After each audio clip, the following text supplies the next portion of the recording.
Hey, it's Brock here with Rock Hill Farms, and today we're going to install a simple wood stove into my workshop. This is a 30-foot by 50-foot shop, and this last winter, my central heat and air unit burned up the heat exchange.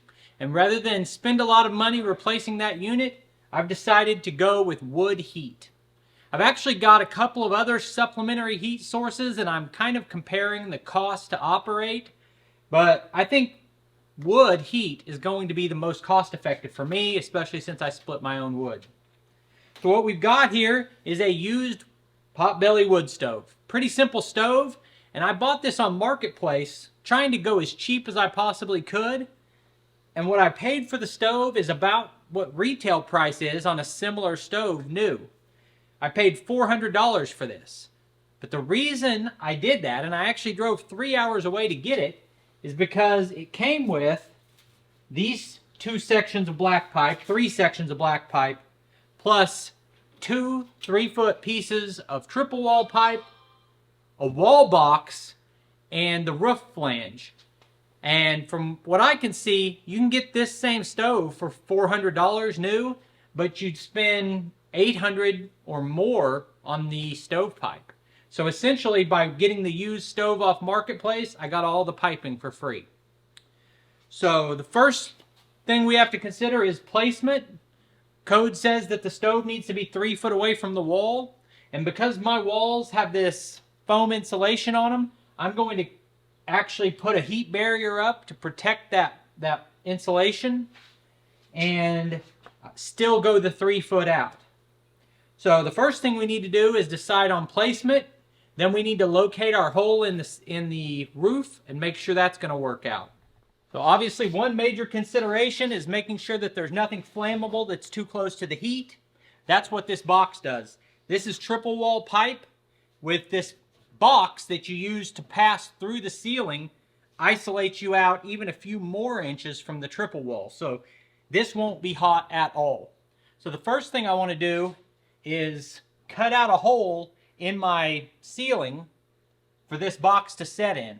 And this is a drop ceiling that is essentially just trusses with foam insulation up against it. So we're going to cut through that foam insulation so that we have our spot marked. We're going to take that piece of foam down, and then we're going to use wood, probably just some 2x4s, 2x6s, to frame in a box that this will pass through. It's hard to beat a wood stove for when you come in and you're cold and you walk into a room that is central heat and air and the temperature is 74 degrees. It takes forever to warm up, but you can get warm in a hurry up close to wood, and not really spend very much money on it either. It's a little bit of you're putting your own labor into it, to which, you know, I mean, it's like you're getting paid for processing the wood, a premium for processing the wood, because you get the heat savings on electric and the instant heat for warm up after you've been outside. It's I wish I still had wood heat. So we've got our pipe assembled. It's about 2 foot from the ceiling. So we're going to go ahead and set our box on top of it and then frame the box in and get it attached.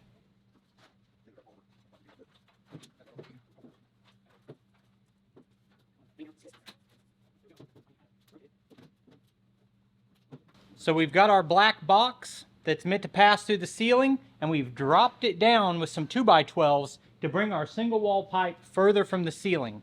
I thought about putting triple wall pipe on the last section, but that would not only be more money, but the triple wall pipe is not made to go into that box. That box is flush, and the way that triple wall snaps together, it wouldn't have worked. So we've dropped it down to isolate the really hot black pipe away from the insulation on the ceiling. Now I need to cut a hole.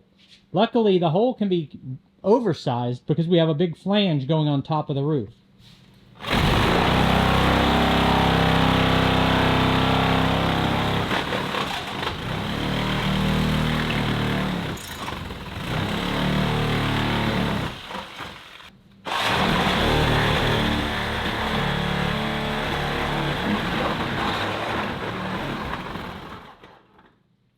We weren't exactly surgical about it, but we've made a hole right above the pipe that we're gonna lower the other piece of triple wall down through, and it doesn't have to be a good fit around there. As a matter of fact, you want a couple inches of gap between the roof and the pipe, just like you do everywhere else.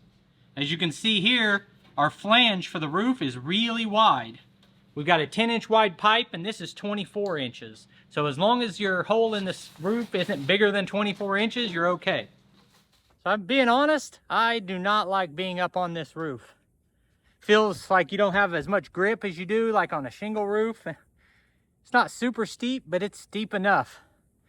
I'm getting ready to lower the pipe in and we'll get it locked in. Then the big problem will be kind of flattening out these ribs so that our roof flange can set on it. Oh yeah. Just about.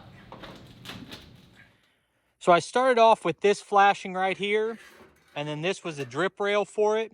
But this is obviously meant for a shingle roof, and I would have had to modify the 10 to get this to set down, and it would have never been right. So I stopped and did some checking, and went to the store and got this, which has to be trimmed back to accommodate the diameter of the pipe. I'll have to get a knife, which I should have brought up here with me, trim this back, slide it down over, and then I'll be able to fit it tight. It will conform to the shape of this and hopefully fit in between the next two. And then we'll screw it down and use some caulking and get it all fixed up. Okay, so I've got these self-tapping screws. I formed this collar to the roof, ran all these screws in, and I put silicone underneath the collar and then kind of beaded the silicone all the way around it.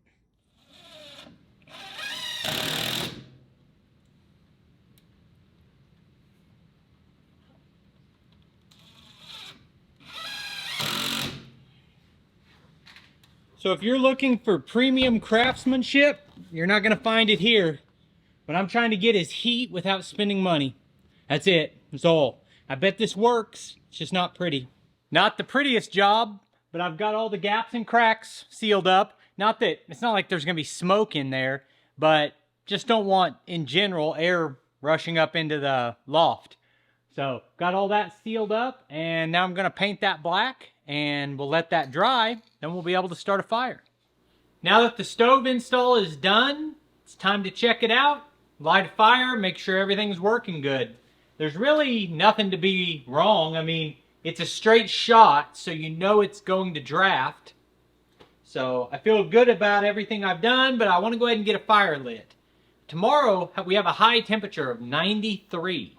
But 2, or I guess it'd be 3 days from now, we have a high temperature of 65 with an overnight low of 41. So it'll be time to start burning in this for real in just a couple days. So let's get a routine down. Let's get this figured out.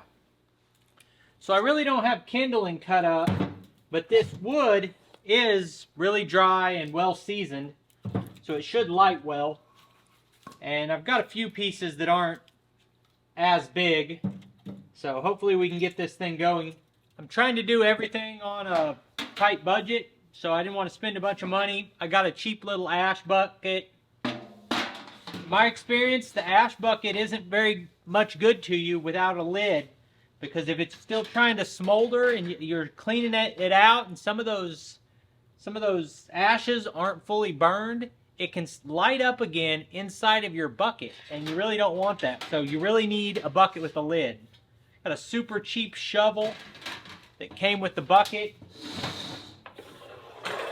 and I got a log turner that you can also use the turner as a poker. It's like we've got a nice fire going in there.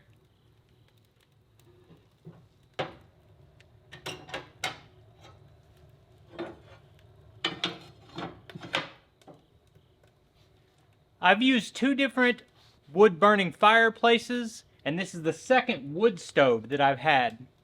And this last wood stove I had was the exact same type as this one. A couple people pointed out to me that I would have been better off with a stove with a bigger box. so that you could fill it up with more wood and it would burn all night. And I'm sure that is true, but this is going to do what I need it to do, I think. We'll find out over time, over the course of the year. I'm sure I'll give you updates on how good of a job this does heating. Right now, I'm just going to let it burn that little bit of wood that I've already put in there because it's not cold in here. So I'm going to let this fire die down and I'm going to sit out here until this fire goes out and then call it a night.